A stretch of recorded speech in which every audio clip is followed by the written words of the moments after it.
Everybody quiet now. Now what? They said Deion Sanders didn't know what he was doing. His critics, coaches all over the country saying that this was not the right way. I need everything you got. I'm coming. Welcome to the future of Colorado football.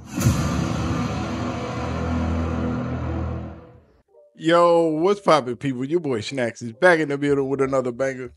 And you know how we do. Before we get started, go ahead and do your boy a solid and hit that like button, hit the subscribe button, and don't forget to turn the post notification bell on so you'll know when your boy is going live and dropping this heat. Hey, turn that post notification bell on, man. Stop playing. Get in that member section. Join. We got these live streams finna pop off. So I almost got it all set up. Take a little time because I'm doing a bunch of things with the family, with work, with home. So we can't get it all set up the way we want to real quick. But let's jump into it, man. And the Lunatics are back on the farm. And Paul Finebaum has once again, along with Stephen A. Smith, has made some of the most ridiculous statements today yet to come out of their mouth. And as we know, Lincoln Riley is not faring well at USC. As we all know, as I have said in many of my live streams, that Lincoln Riley sucks as a head coach. Sucks as a coach and is not a quarterback whisperer as everybody says he is. Lincoln Riley is not the guy that makes quarterbacks a hell of a lot better. He only has one quarterback that he's had from high school, and that's Caleb Williams. Everybody else was transfer quarterback. Everybody else was already set and ready to go when they got there. But let's listen to what Paul and Stephen A. has. It's good to see our guy. Paul, I'm told I don't have time for pleasantries, so we're going to dive right in. Just want you to know it's great to see you and we miss you. All right, so we start in South Cali, where Lincoln Riley's tenure at USC has not gone as well as he'd hoped. 2 seasons, 19-8 record, but no Pac-12 titles and no college football playoff appearances. Now his team enters the Big Ten with Heisman-winning quarterback Caleb Williams gone, obviously to the NFL. Paul went nuclear on Riley last week. Paul? I thought last year was one of the worst coaching jobs I have ever seen. Quite frankly, had I been the athletic director at Southern Cal, I would have fired Lincoln Riley because he's yet to show, after many years as a head coach, he knows anything about defense. He's gone through defensive coordinators. He just simply couldn't handle it. And now things are going to be 5 times worse in the Big Ten. On top of that, a number of his top players are bailing out. This is a guy who owned L.A. for about a half a minute, and quite frankly, next year at this time, I think he'll more than likely be an assistant in the NFL if he's that lucky. Now, that's a take that most people would agree with. I can agree with that. Lincoln has been trying to make his way to the NFL. And he sucks as a head coach. He can't read defense. He can't call defenses. Let's say that USC's defense was worse than Colorado's last year. And they went 7-5 and Colorado went 4-8. They both had horrible defenses, but Lincoln Riley, as a head coach, has never had a great defense. When he was at Oklahoma never had great defense. They had good offense. Now, Lincoln Riley as an offensive coordinator is magnificent. He can call the offense. But as a head coach, no. Sucks. But let's get back into it. To work for Paul Finebaum or Stephen A. They'd both be firing people left and right, holding everybody accountable. Stephen A., do you agree with what Paul had to say there about Riley? It's hard to refute what you said, Paul. I would say you're a little bit harsh. Ooh. I mean, I was like, ouch, ouch. You? I mean, I must say, I expected you to be a bit kinder. But listen, here's the deal. They started off 6-0. And then after that, this is what USC's defense surrendered. 48-34, 49-52, 36-38, and 28. And the 2 games prior to that, when they won games 5 and 6 of the season and starting off to 6-0, they gave up 41 points in both of those games. Having said all of that, here's what I would say about Lincoln Riley, Paul. Only coach to coach 3 Heisman-winning quarterbacks, as well as the only coach to have 3 players selected #1 overall in the NFL's common draft era. won 80% of his games, appeared in 3 college football playoffs. I can't just summarily dismiss that. So I get what you're saying because, damn it, you got to coach defense at some point.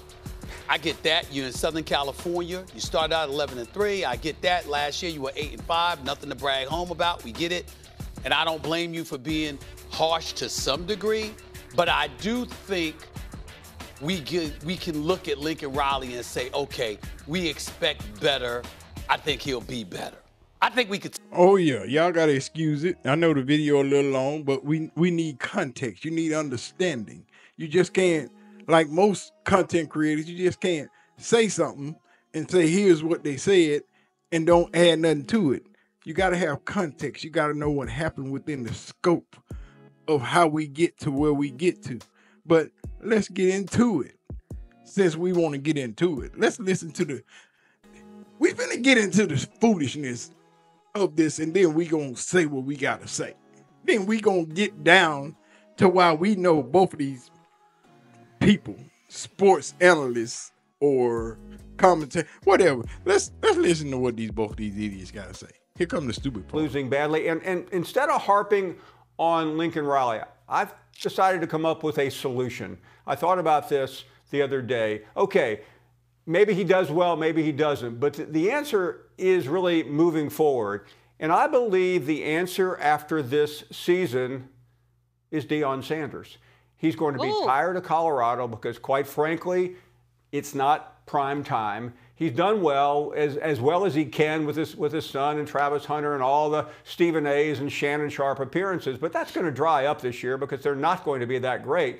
But you put prime in Tinseltown, and I think you have one of the great combinations in history. We just got through talking about, or you did, LeBron. LeBron has owned that town as many others before him, and I think Deion Sanders, as the coach at Southern Cal, is the answer to the problems. Lincoln Riley is a good coach. He's got a great resume. Deion Sanders just exudes exactly what that community is all about. He takes the recruiting there, which Lincoln had and then lost, but I think he sustains it, especially now. Today, the Big Ten Media Days is going on with Southern Cal. And can you imagine a year from today, Deion Sanders walks into Big Ten Media Days. Everybody else, get out of the way. I have no. Okay, now we have heard the dumbest take in the world. Deion Sanders to USC. In place of Lincoln Riley. Why would anybody want to go to USC? Yes, it's Tinseltown. Yes, it's Hollywood. Yes, it's a spotlight for Deion Sanders. But the spotlight follows Deion wherever he goes. Southern Cal people don't care nothing about football. Nobody gives a crap about USC. They don't even sell out their games, seldomly. You know what you got to do at USC to sell out a football game? Ask Pete Carroll what you have to do to sell out a football game. Deion Sanders is in Colorado. And he got most stars. All the stars that's in LA come to Colorado to watch Deion play. So why does he have to leave Colorado to get the recognition or the stardom or the superstars at the game that he has now? There's no need. But hold on. That's just one take.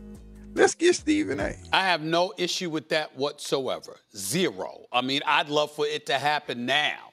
But what I'm saying is that as porous as Lincoln Riley's defenses have been throughout the years in Oklahoma and USC, it still didn't prevent him from winning an inordinate amount of games and getting his team to the college football playoffs. So to talk about him like he'll be lucky to be an assistant coach is a bit cruel. Stephen A., the defense, he's got to coach defense. 56 offensive touchdowns allowed.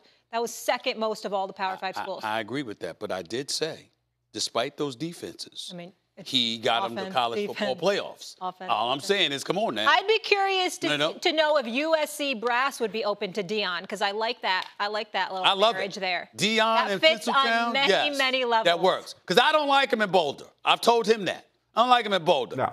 So prime time, that's Tinseltown, okay? That's Tinseltown. I think prime time can go anywhere. My sentiments exactly. Prime time can go anywhere. So tell me, why would he want to come to doggone Los Angeles, where there is nothing there football related to have anything to do with.